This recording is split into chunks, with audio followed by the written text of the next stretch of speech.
Hey there, welcome in. This story was made to help you wind down, relax, and drift off. If it helps you rest tonight, feel free to like the video and subscribe for more cozy stories just like this. Now get comfortable, let your eyes close, slow and easy, as we begin with tonight's story. The Man Who Painted Dreams But Never Slept. Chapter 1. The Quiet Town. In a distant part of the world, where the sky stretched endlessly and the clouds moved like slow dancers across an ocean of blue, there was a town forgotten by time. This town, nestled between winding rivers and evergreen hills, carried a hush that wrapped around its streets like a woolen scarf in winter. It was not a place where news traveled fast or where people rushed. It was a place where every moment took its time. Each morning arrived with gentleness. The fog would drift in like a story being whispered to the rooftops, hanging low, clinging to fences and chimneys.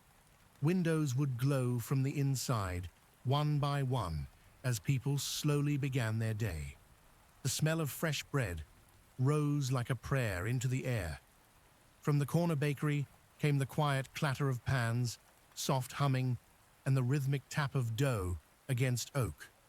Birdsong was sparse, never a chorus, only a single voice calling from far off in the trees, then silence again. It wasn't eerie, it was peaceful, as if the world here knew that rest was sacred. Among the winding streets and ivy-covered buildings lived a man named Elliott. His home was narrow and tall, with peeling green shutters and a small garden that never seemed to bloom, but always remained tidy. The house sat tucked between an aging clockmaker's shop and the sleepy bakery. Together, they formed a corner of town where time felt slower and maybe even softer. Elliott's house, in particular, had a window on the second floor that never closed. Curtains drifted with the wind, and some swore that light never went out from behind that window, not even in the quietest hours of the night. Elliott was not a mystery, nor was he a spectacle. He simply was. He walked softly, spoke less, and moved through the world as though careful not to wake it. His hands were always faintly speckled with paint. His clothes were worn but clean. He didn't make eye contact often, but when he did, people said it felt like being seen, truly seen, in a way you couldn't describe. Every evening, as the sun dipped behind the hills and painted the sky in honey and rose, Elliott would climb the creaky stairs to his studio. The room was wide, with slanted ceilings and warm wooden floors. The walls were lined with shelves of pigments in tiny glass jars, brushes in weathered tins, and canvases that leaned like sleeping travelers against the walls. He never painted what he saw outside his window. No, Elliott painted something else entirely. He painted what others dreamed. No one knew how.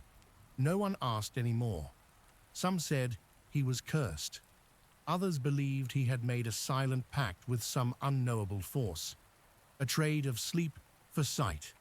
Whatever the truth, it remained with Elliott. He had not slept in nearly 30 years.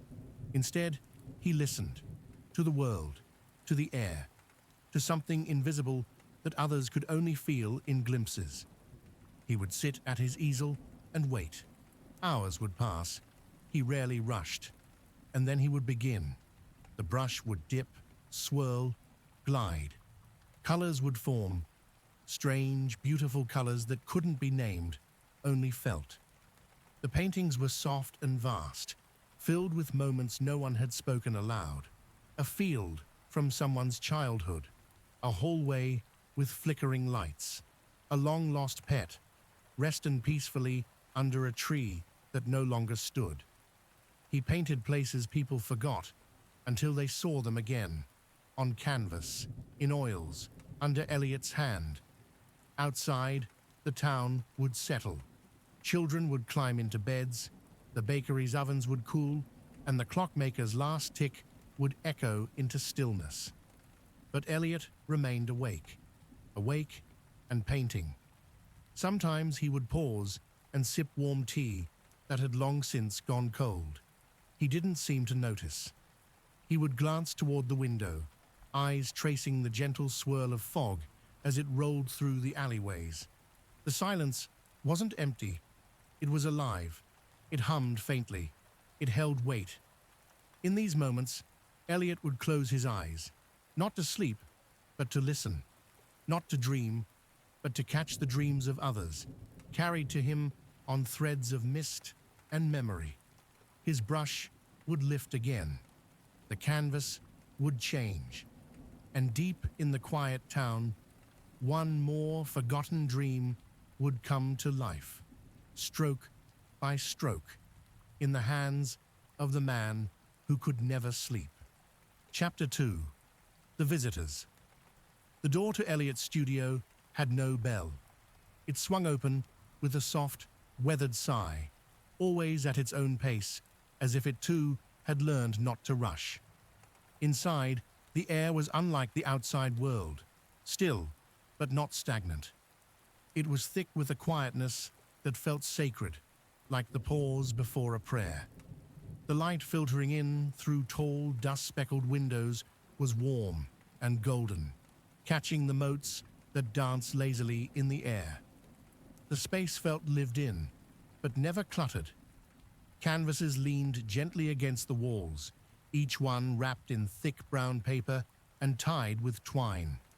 Long tables were lined with open sketchbooks, half-mixed paints, and brushes resting like sleeping birds in ceramic bowls. Time moved differently here. Each second seemed to breathe before stepping forward. The walls were lined with things that looked ordinary but felt important. A chipped mug with 3 pencils inside, a jar of glass marbles, a photograph of a tree in winter. Visitors never asked about these things, and Elliott never explained them. But they noticed. Everyone who entered noticed something. People didn't knock. They didn't need to. It was as if the studio called them in when they were ready. They came in the early morning fog, or just after sundown. Some stayed only a moment. Others sat in the old velvet chair near the window for hours. Most came in silence. They wandered the room slowly, as if afraid to disturb the air.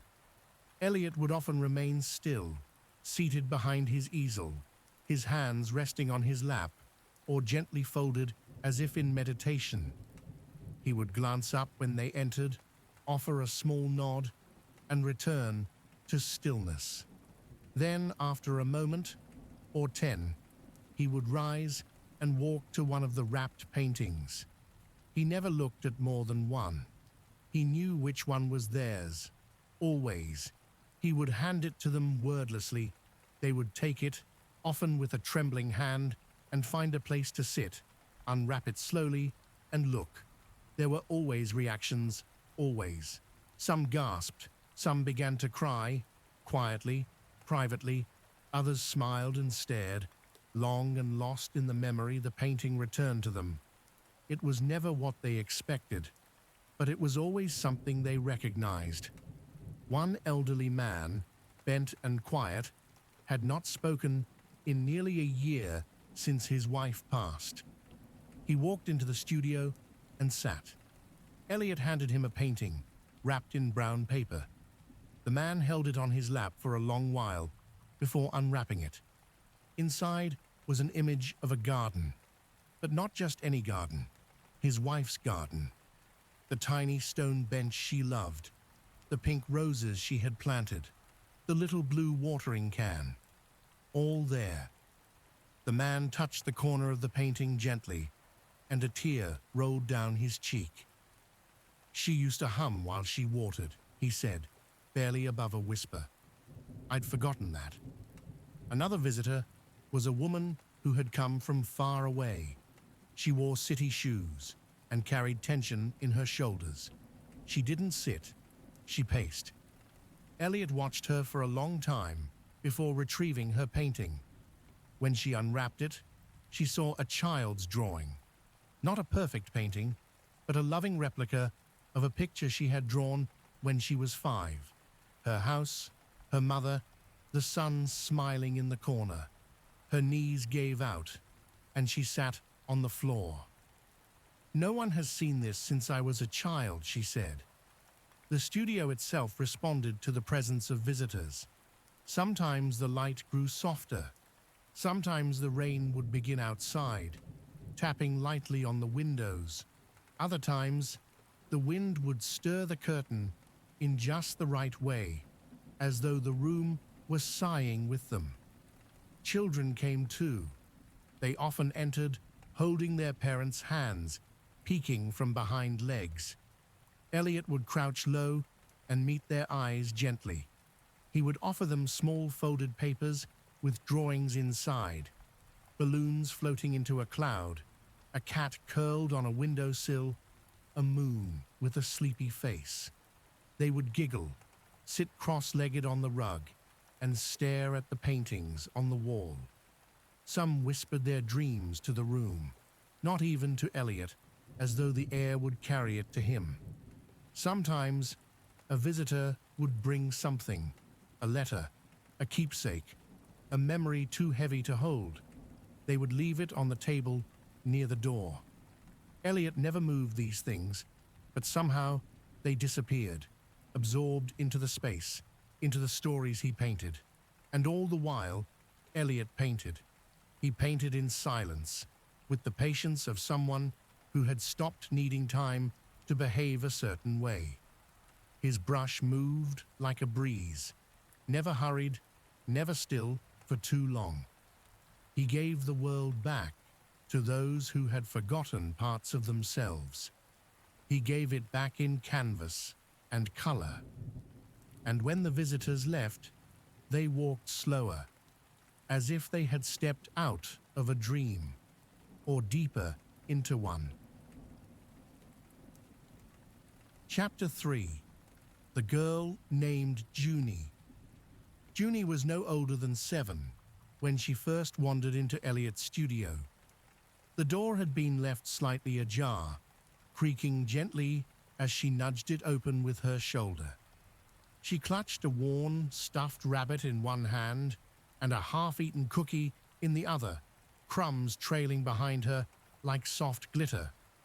Her shoes were untied, one sock slipping off her heel, and her 2 braids, clearly done by someone with love but little practice, swung unevenly as she walked.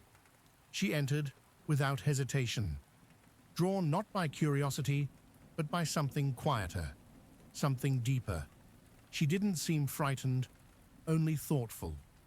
Her gaze wandered from the shelves to the dusty window panes to the quiet man seated before a blank canvas. Elliott looked up. He didn't speak. He rarely did. But his eyes softened as they met hers. Not in surprise, more like recognition, as if he had been expecting her, somehow. "I had a dream last night," Junie said.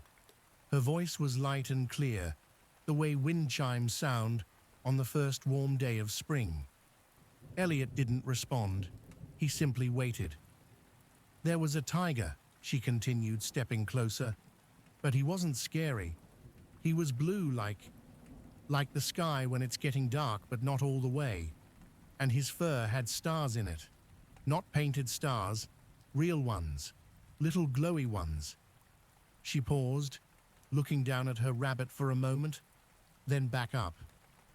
"We were walking through a forest made of glass trees. Everything made music when we stepped on it. He didn't roar. He purred like my grandma's cat. And I wasn't afraid." Elliott studied her face for a long moment. Then, with the same gentle slowness he gave every movement, he turned toward a blank canvas. Junie watched him paint for the first hour from the stool beside the easel. Her legs swung, not quite reaching the ground. She hugged her rabbit tightly, the button eye slightly loose and turning sideways. She didn't fidget or speak. She just watched.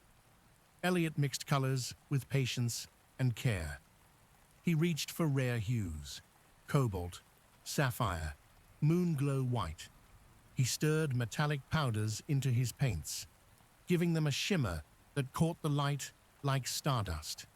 He created soft shadows with deep purples and textures that made the canvas feel alive. He painted the forest in layers.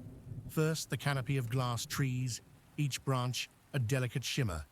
Then the soft glowing leaves that fell like tiny bells when disturbed. Then came the path, winding and wide enough for a child and her tiger.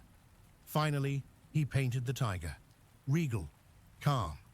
Its fur shimmered with celestial light, constellations nestled across its back, its paws silent and certain. The eyes were especially haunting, gentle, knowing, full of something ancient and kind. Junie returned each day for a week. Some days she sat in silence. Other days she whispered about her dreams, floating in bathtubs through oceans, racing the moon on a skateboard made of cloud, dancing with giant books that told her stories in rhymes. Elliott listened to it all. He would nod occasionally, but mostly he painted. Other children started to come. They didn't announce themselves either. One by one, they appeared. A boy with a red scarf who dreamed of swimming through the stars. A girl who always wore one mitten and dreamed of a castle guarded by rabbits. They came with dreams bright and strange, and Elliott, quietly, endlessly, brought them to life. He filled his studio with their worlds. The paintings glowed with light that seemed to pulse softly with the rhythm of a lullaby. They showed upside-down cities, rivers of music, skies filled with floating islands and talking birds. Junie's painting, when it was done, was placed on a wooden easel in the corner of the room. She would visit it every time she came, stare at it with the quiet joy of someone greeting a friend. Sometimes Elliott would give her a small sketch, a scrap of paper with a dream fragment drawn in pencil. She collected them in a tin box and kept it beneath her bed. One rainy afternoon, she brought Elliott a gift, a crayon drawing of him and the tiger sitting side by side on a glass tree branch, both smiling, both wrapped in a warm blue blanket covered in stars. Elliott took it gently and pinned it to the wall near his desk. It remained there always. Junie never asked why he didn't speak much. She never asked why he didn't sleep. She just kept coming back, bringing more dreams to share. And in her quiet, open way, she gave Elliott something he didn't even realize he'd been missing. Company that didn't ask for anything in return. Not answers, not words. Chapter 4, Just Presence. The Dreamless Man. As the children shared more and more of their dreams, the room began to change. Not visibly, nothing dramatic, but the air felt warmer, the silence thicker, not with weight, but with wonder, like the pause before a beautiful note. Elliott listened to all their dreams. He never asked for them, never wrote them down, but he remembered, he painted, and the children always said, "Yes, that's it," as if he had stepped inside their hearts while they were sleeping. But Elliott never dreamed. His nights were long, not restless, but empty. While others drifted into fantastical worlds, Elliott remained awake, a quiet witness to time. He often stood at his window after the lamps in town had dimmed, the streets silent. He would watch the fog dance beneath the gaslights, curling between cobblestones and into the mouths of alleyways. He wondered what it felt like to surrender, to fall, to forget for just a while. Sometimes, in the quietest hours before dawn, Elliott would sit at his desk with a candle flickering nearby and sketch aimlessly. Shapes, faces, shadows, half-formed thoughts that never quite became dreams. He would listen to the creaks of the floorboards, the sighs of the wind, the silence that pressed gently against the walls of the studio. He painted for Junie and for the boy who dreamed of flying whales, for the girl who ran through sunflower fields in her sleep, always just out of reach of something behind her, for the baker who confessed in hushed tones that he still dreamed of his childhood dog. But he never painted for himself. There were moments when he tried, moments when he stared into the canvas and willed an image to form, not from someone else's memory, but from the quiet within him. He hoped for something to rise, a vision, a color, a story. But there was nothing. He began to paint what he called the still places, empty rooms filled with sunlight, forests where no path led forward, beds turned down but never slept in. He painted long corridors lined with unopened doors, a bench at the edge of a pond where no ripples stirred the surface. These paintings were softer than the others, almost transparent, as if made from breath.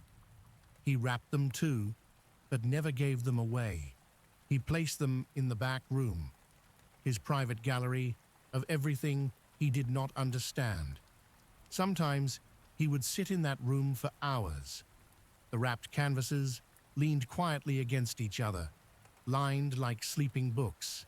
He would rest a hand on them, close his eyes, and pretend, just for a moment, that he could feel what they might contain.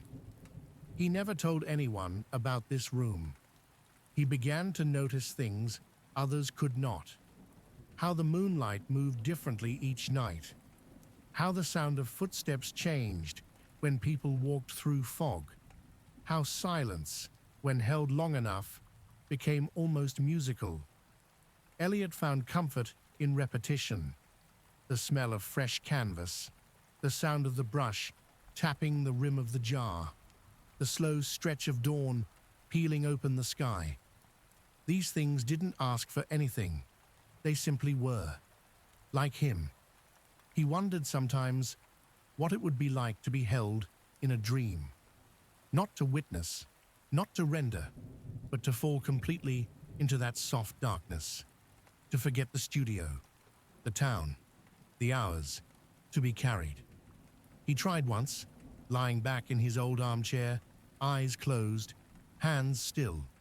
He listened to his breath, to the night sounds, to the hush that blanketed the world. Nothing came, just the quiet. But in that quiet, Elliott thought he felt something. Not a dream, not sleep, but a kind of peace, a resting place between what was and what could be. So he painted. And outside, the fog rolled on, carrying the dreams of others to the man who could never follow them. Chapter 5. The Last Painting. One foggy morning, the town awoke to a quiet more complete than usual. The bakery's ovens were lit, the clockmaker had unlocked his door, and the mist rolled as it always did, hugging the cobblestones. But something was different. It took a few hours for anyone to say it aloud. Elliott's window was dark. It wasn't just closed, it was dark. No flicker of candlelight, no silhouette moving through the gauze curtain, no scent of paint or hum of life. At first, no one knocked. It felt like interrupting something sacred. But when Junie arrived that afternoon, bunny in hand and muddy shoes on her feet, she tilted her head and stared up at the quiet window. She was the one who gently pushed the studio door open. It creaked, as always, and the light filtered in like golden water. But the room felt different, still, untouched. The kind of stillness you feel in the moment after a story ends and before you close the book. The easel was empty. Junie walked in, the soft thud of her shoes on the wooden floor the only sound. On the large table, where Elliott kept his brushes and inks, a single painting lay face down, tied with a blue ribbon instead of twine. A folded note sat on top, written in careful, slanted script. It read, "To the dreamers." She untied the ribbons slowly. The paper crinkled softly as she unwrapped the canvas. What she saw made her sit down right where she stood. The painting was of a field, not the magical kind. No stars in the grass or floating moons, just a wide open meadow beneath a calm, cloud-dappled sky. In the middle of the field was a man, lying peacefully on a soft patch of moss, one hand resting on his chest. In his other arm, nestled like a loyal companion, was a blue tiger with stars in its fur, eyes closed, purring faintly. The man's face, Elliott's face, wore a look no one in town had ever seen on him. He looked rested, whole, dreaming. Junie stared for a long time, her small fingers curling gently around the edge of the canvas. News of the painting traveled fast. In the quiet way news travels in a small town. One by one, people visited the studio. Some brought flowers, others brought dreams to whisper into the corners of the room. But no one touched the painting. It stayed where it was, a window into a place Elliott had finally reached. The room itself never changed after that day. No one painted there again. The studio became more like a memory, a place people entered not to make something new, but to feel what had already been made. And yet people said that sometimes, especially on rainy nights, the scent of linseed oil would rise faintly in the air, that the brush jars would rattle just once, that the candle near the easel would flicker for a few seconds before falling still again. Some said Elliott had finally found the dream he was meant to have. Others said he had become the dream. Junie never stopped visiting. As she grew older, she brought her own sketches, some wild, some quiet, and left them by the windowsill. She still talked to Elliott, though the room gave no reply. But sometimes, when the light was just right, she swore she saw her crayon drawing still pinned to the wall. The one with Elliott and the tiger, both wrapped in the night sky, smiling gently in sleep. And that was enough. Chapter 6. The Town That Remembered. The town did not try to replace Elliott. It knew better. After the day Junie found the last painting, the studio remained untouched.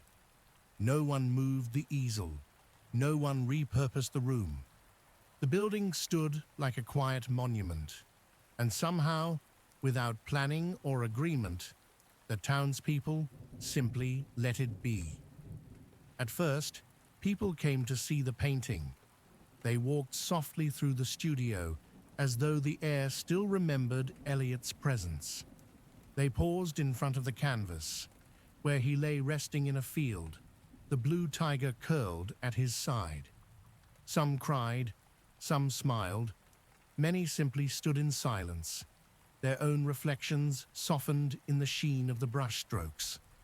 Over time, the painting came to be called The Dreamer's Rest. Someone placed a small bench near it, a narrow wooden seat with curved legs and a cushion that smelled faintly of lavender. Visitors would sit there for long stretches, watching, remembering, or saying nothing at all. They left notes, feathers, poems, dried flowers, and sometimes tiny paintings of their own. Not because anyone asked them to. It just felt like the right thing to do. A few months later, the bakery next door renamed one of its pastries Elliott's Bread. It was soft and sweet, filled with vanilla and warm fruit, topped with powdered sugar that dusted fingers like fresh snow. Each loaf was wrapped in brown paper and tied with twine. The clockmaker across the street began to carve tiny dream symbols, stars, moons, sleeping cats, into the wooden frames of his clocks. They were quiet touches, almost hidden, but people noticed, and they smiled. Children especially kept the tradition alive. They continued to bring their dreams to the studio, not to be painted, but simply to be heard. They'd sit near the window or the rug in the center of the floor and whisper their stories to the room about flying turtles or buildings made of jelly beans or nighttime skies that sang lullabies. Some swore the studio listened. Junie, now a little older, came often. She never claimed the studio as hers, but it welcomed her all the same. She swept the floor sometimes, dusted the corners, rearranged the sketchbooks on Elliott's desk without ever opening them. She left out fresh flowers each week, wild flowers when the season allowed, dried ones when it didn't. One evening, she brought a small wooden box and placed it under the bench. Inside were all the sketches Elliott had given her over the years. She called it the Dreamkeeper's box. Anyone could look through them, but no one was allowed to take one away. It became a quiet ritual. People would come, sit, open the box, and pull out a drawing. Then they would just sit with it for a while, as if holding a tiny piece of magic in their hands. Dreams didn't stop after Elliott vanished.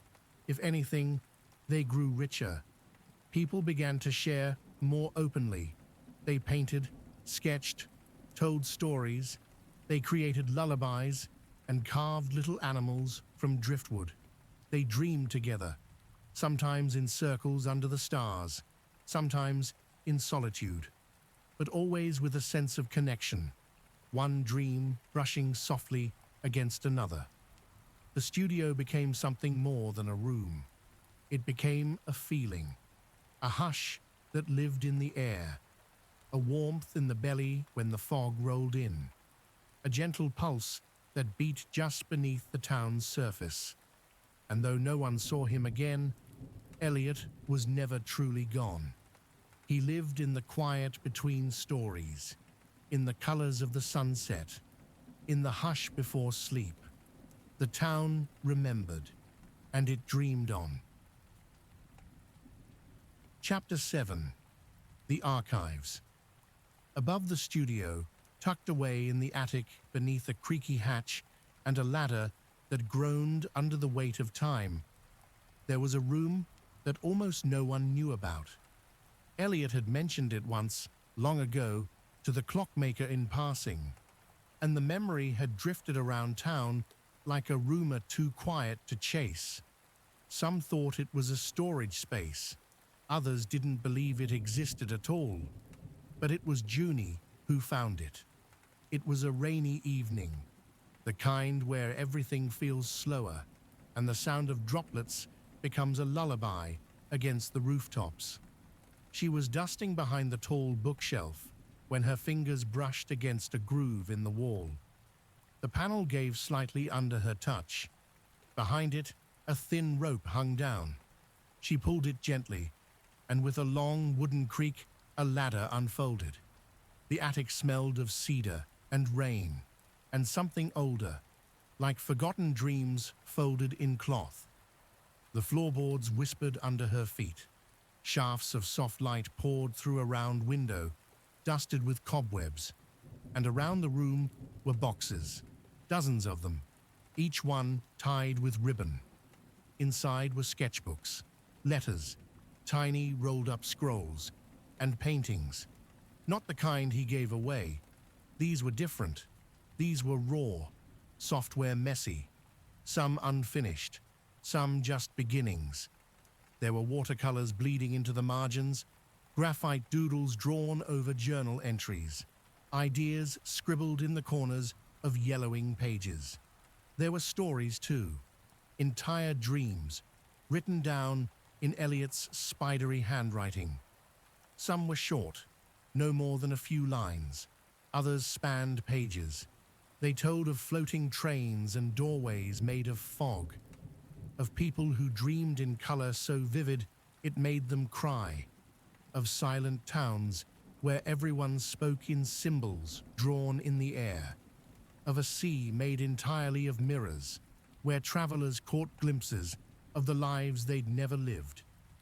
Junie spent hours in that attic, reading slowly, her fingers trailing over each page as though trying to touch the places Elliott had once seen in his mind. The air felt different up there, thicker, softer, like being wrapped in a memory. Sometimes she would read aloud, just to hear the words live again. She brought a blanket up there and a pillow. Sometimes she would fall asleep beside the open boxes, dreaming among the dreams. Other times, she simply sat and listened to the creaks of the roof, the occasional tap of rain, the weight of silence filled with stories. Word spread gently. No announcements, no signs, just the way stories travel in places built on memory. The attic became a second sanctuary, a place where visitors could come and read the dreams Elliott had never shared aloud. People would sit on small cushions Junie placed around the room, reading by lantern light. Some wrote their own stories and left them behind. Some added sketches to the walls. Some just came to sit in silence.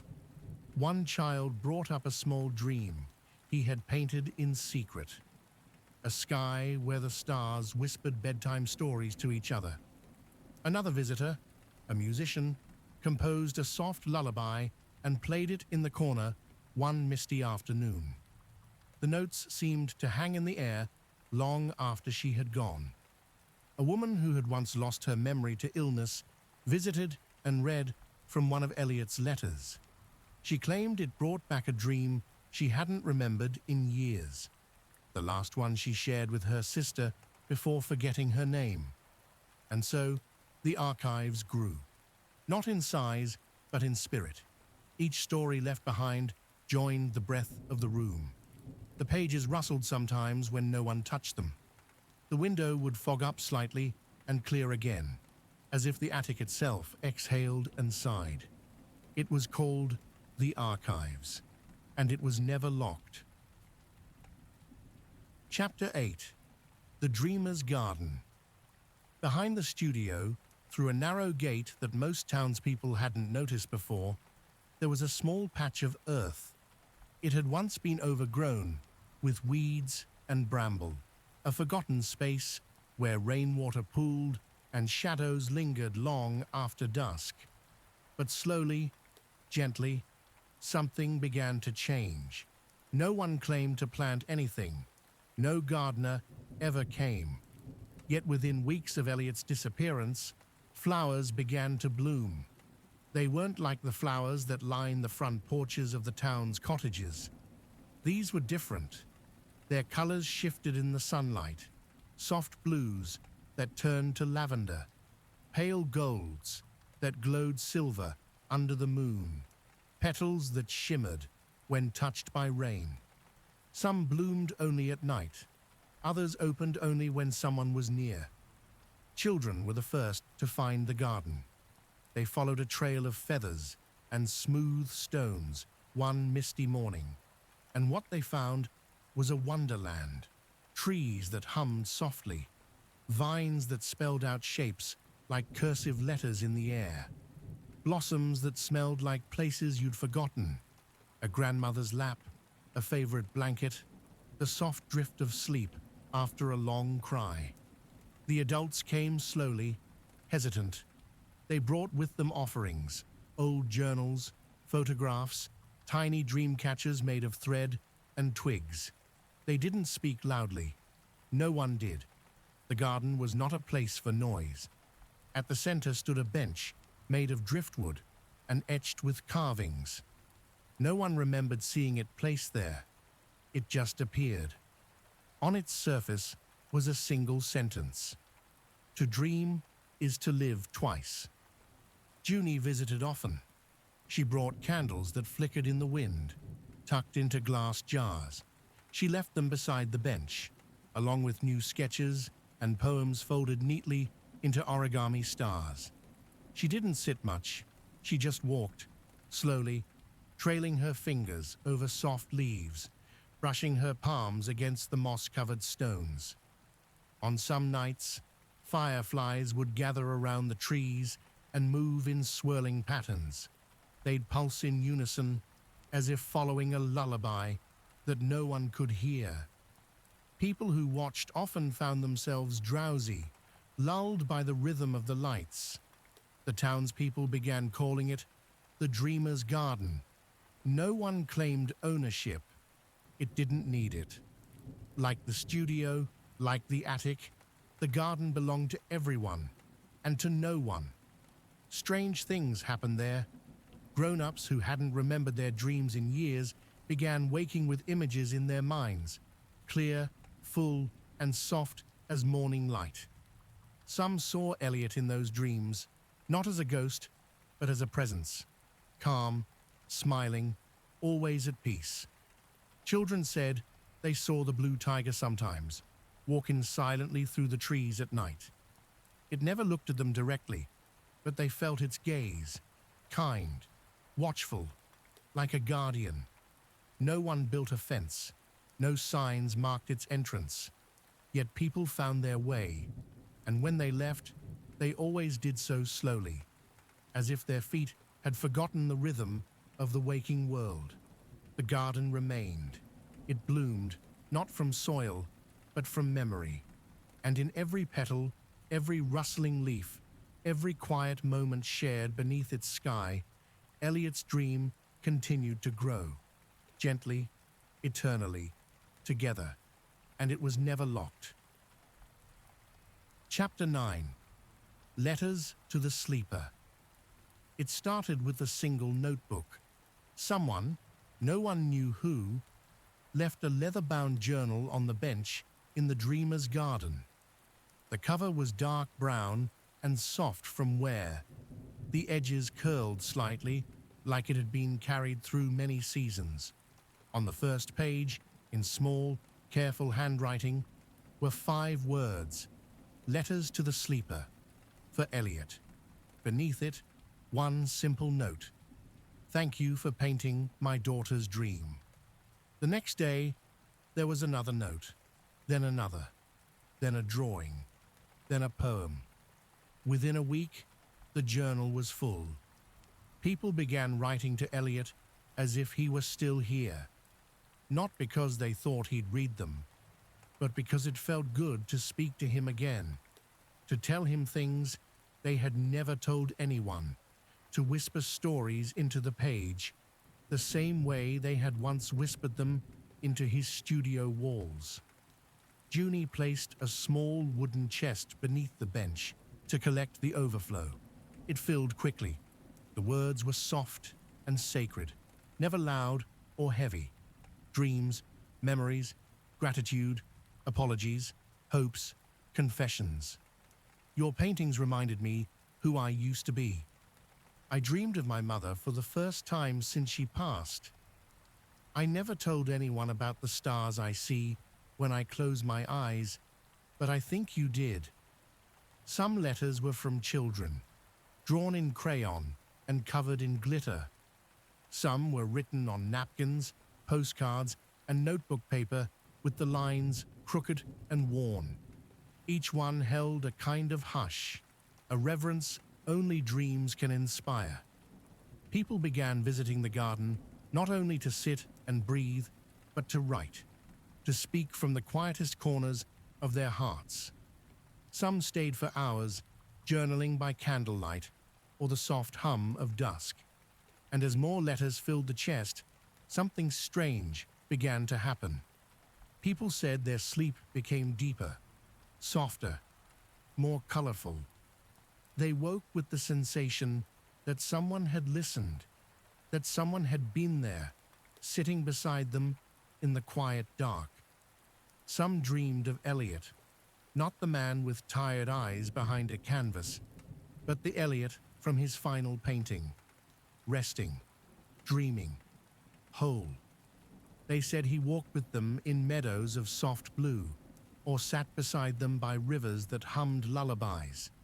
He never spoke. He didn't need to. Junie collected the full journals and wrapped them in soft cloth. She stacked them in a shelf inside the studio, where the light always fell gently through the dusty windows. The words stayed there, waiting. They became part of the town's heartbeat. And every letter was a thread between the waking and the dreaming, between those who still wandered and the one who had finally, quietly, found home. Chapter 10. The Starry Path, Deep Sleep Edition.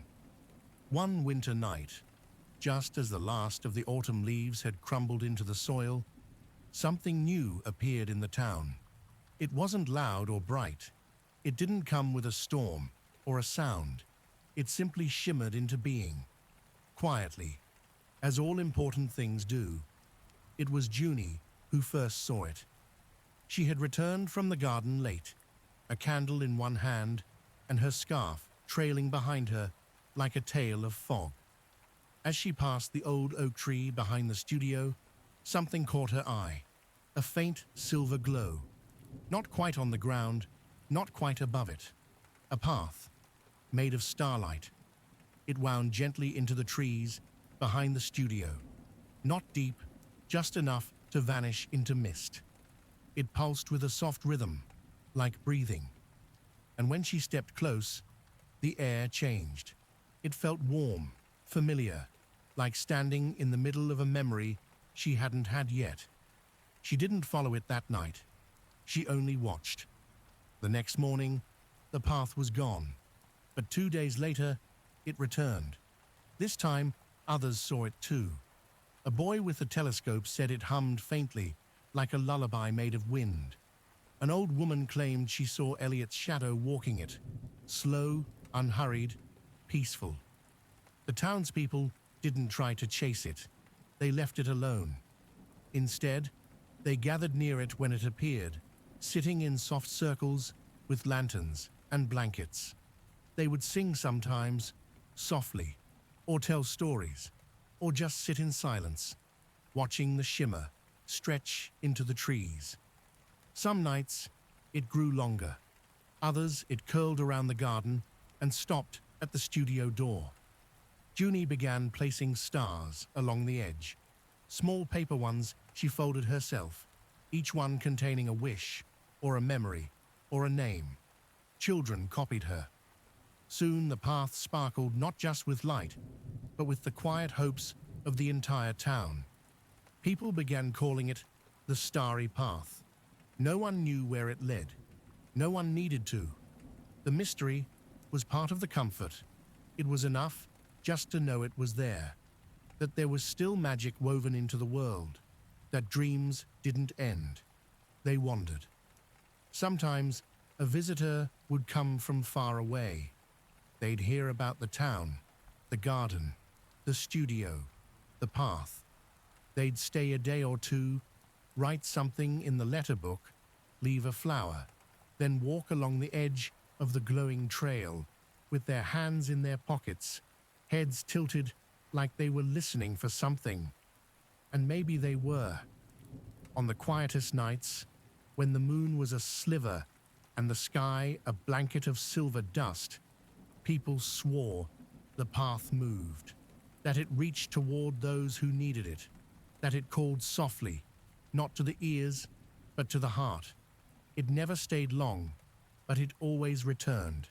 And so the town kept dreaming, not just because of Elliott, but because of each other, because the dream had grown bigger than one person. It lived in gardens and letters, in paintings and stories, in paths made of stars, in every soft light left in a window, in every hush before sleep. And wherever the starry path led, they trusted it, because sometimes the dream walks beside you, and sometimes it leads you home.